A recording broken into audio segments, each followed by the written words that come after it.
If you're looking for a high quality headrest screen for your car, check out the HM141AB from XTRONS. More information in this video.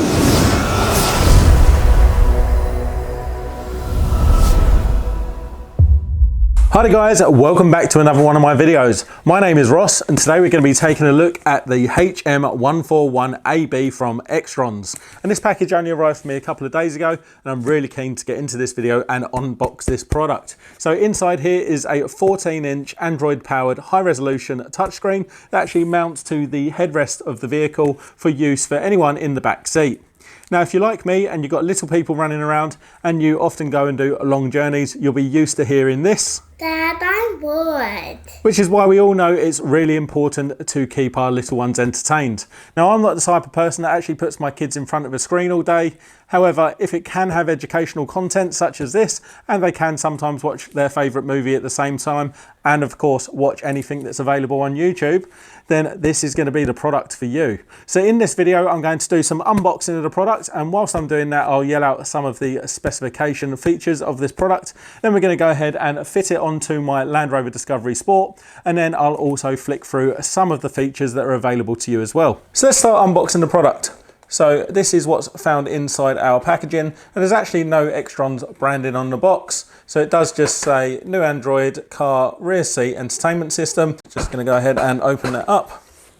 And then inside we're actually presented with our XTRONS user manual, which will obviously go through things like your warranty, how to fit the system to your car, showing you how to use the brackets, and then obviously how to set up and use the screen. But if you have used an Android product before, it should feel really familiar. So this is actually our screen. So first impressions, it feels really solid. Let's just remove this packaging here. And this is our screen. So like I say, it feels really solid, really well made. And it feels just sort of like a really nice sized tablet. But it does have some bracketry and speakers on the back. So let's just have a look at this. So this bracket obviously fits onto the bracket that mounts to the headrest. And then we do have this cable here, but this is actually if you're going to hardwire the system into your car, which is an option, and it does come with the wiring to do that. So just looking around the outside here, we actually come across all our inputs and outputs along one side. So we've got DC 12 volt in there, so that's obviously our power in. Then we've got a headphone socket. If you're not using Bluetooth ones of that, you can plug them in just a 3.5mm jack. A USB Type C. We've actually got a SIM card slot, but it is blanked off on this model, so that must be an option.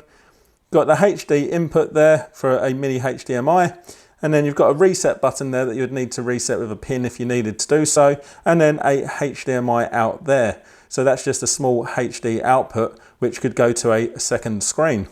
So just to talk about the screen itself, it is a quad-core 64 gigabytes of ROM screen, so it's going to be really good for processing speed, and certainly for watching movies or playing with some apps, it's not going to be any problem for it. But as you can see, it comes with a whole host of cables. So this is our hardwired one.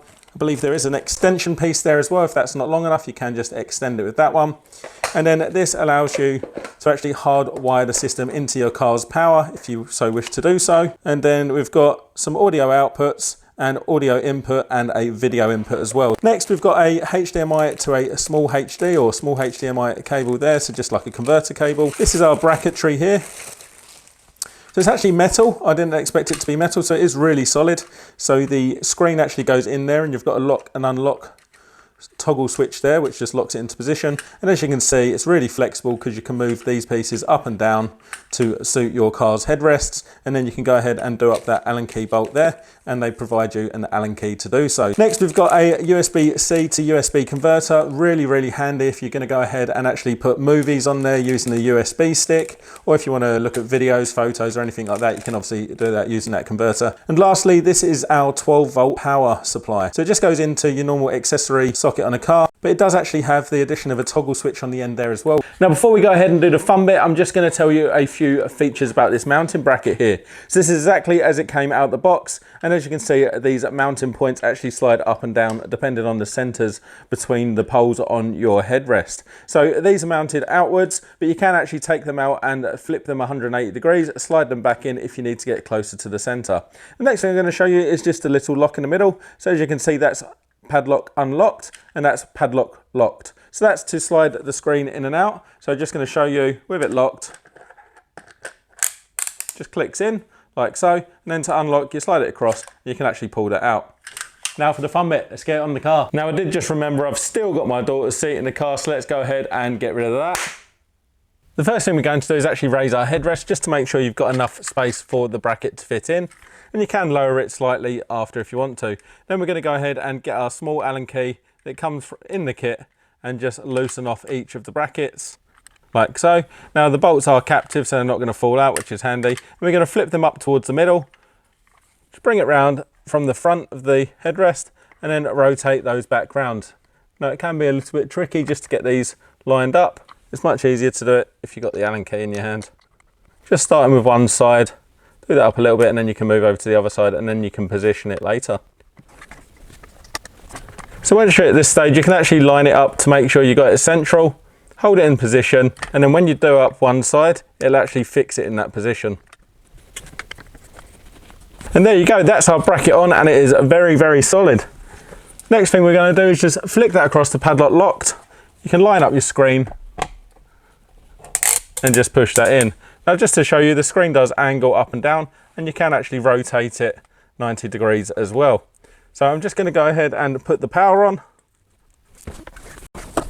With all the power now on, we can just go ahead and touch the power button down here, and it's starting to liven up. And here we go, here is the user interface on the XTRONS screen. And it's really intuitive and, more importantly, really easy to set up. There's no long drawn out setup process. It pretty much loads straight onto this screen. You do obviously need to connect the Wi-Fi. To do that, you're just going to drag down and hold on the Wi-Fi there. And then once that's done, we can log into our Google account, and then if you're going to go ahead and mirror the screen onto your personal device, there is an app that you need to get, which I'll show you in just a second. So on the home page, it does just have your time and date up there and a few other widgets around, including the music player, video player, our apps, file manager, browser, and settings. Just to quickly jump into settings, this is settings for the device, not Google settings, and it does just have your system info, Android settings, volume, brightness, wallpaper, which gives you a few options to change to customize your device, and then to restore to factory settings. So within the file manager, you can preload a load of files, being photos, videos, and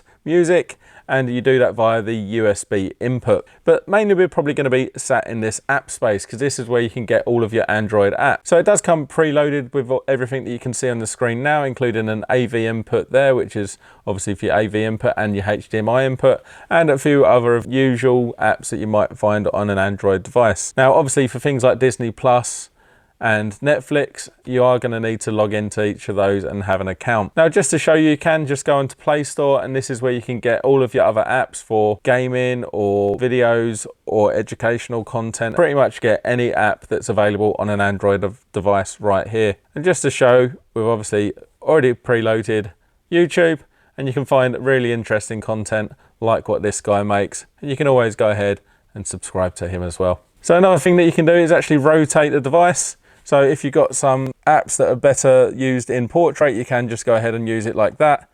It's nice and easy to do, and you can tilt it depending on the height of the user as well. And like I said, we can mirror the device. So if we've got children in the back watching something on YouTube and you want to see what they're watching, you can actually go into this AutoCast server there. Now I've already set it up on my personal device, but what you would do is you would scan that QR code and get the app. But like I say, I've already got it on my phone. And just to show you, casting control here, I've got a direct replica of what's on the screen on my phone, and I can go back and I can actually control what they're seeing, what they're doing in the back.